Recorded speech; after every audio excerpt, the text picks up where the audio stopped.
Hi, my name is Victoria Singletary, and I'm a pre-service teacher with the MIT program at Western Washington University.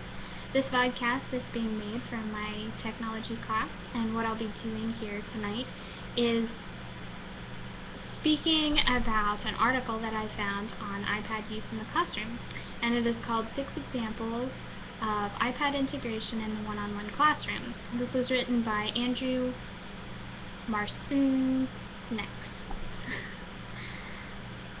What this article was about is using iPads in the classroom not as a replacement or substitute for the teacher or the lesson. What they were wanting to do was to integrate this technology into their already existing lesson plans. Andrew, in this article, gave us several examples from his high school in Massachusetts, what they were doing and how they were using these iPads in the classroom. One example that he gave was a calculus teacher was actually using the iPads, or the students were using the iPads to record each other, and what they were making was a music video about a calculus lesson, and he called it a musical Khan Academy lesson. Basically what they were doing is they were taking these videos and then they were editing it on their iPads with the iMovie app. Other teachers, such as the history teacher, was using blogs and Twitter in class, and what she had the students do was each student picked a philosopher from the Renaissance, and they were supposed to embody that philosopher. So they did the research on their iPads in class about these philosophers, how they felt about different subjects. And they got on the blogs and they were supposed to answer a few questions the way that these philosophers would have answered the questions. They then got on Twitter and had conversations with each other using the voices of these philosophers. Finally, there was a trigonometry teacher that would have the students go outside and they would look at nature. They would look at things like the flagpole in the front of the school. And they would have to draw the triangle, draw the length of the shadow of the flagpole and the angle at which it looks up to the top of the flagpole. And then they calculated how tall this flagpole must be. In all of these cases, the iPad was not used as the ultimate source of the lesson. Everything that they did with these iPads was just an enhancement. It was a tool in order to make these lessons come to life. My response to this was very positive. And in my class, they gave us iPads in order to try them out and see different apps in our subject areas. As a pre-service teacher in chemistry, I was intrigued by a couple of the apps, and I thought about using them as tools after reading this article. So a couple of the apps that I want to share with you in chemistry is something called ChemTouch. And in this one, let's see if we can get it to focus, it's a periodic table.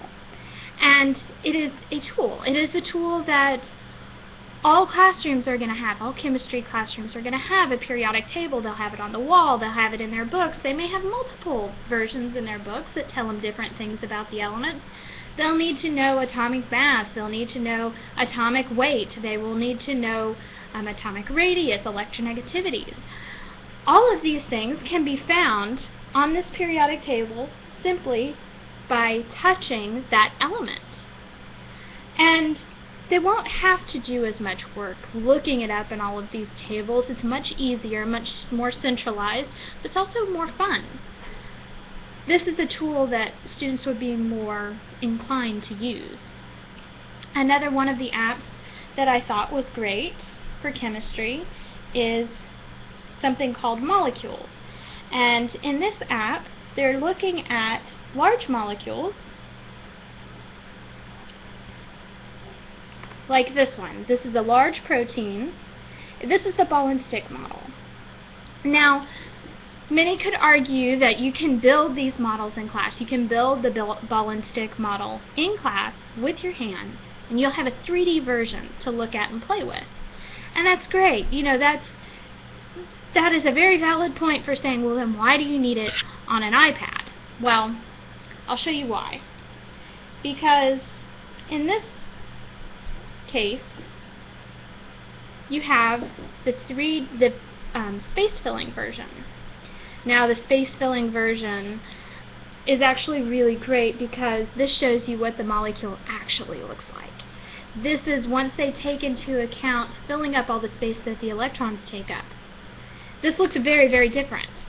And this is something that students may never get to see without technology like this, because you can't build it that way. You build it in the ball and stick model that we've always used in chemistry classes. My point here is that none of these tools would replace a lesson. They are simply a way to enhance the lesson and allow students to see things in a different way, or to do things in a different way, in order to enhance their creativity and their inclination to want to learn.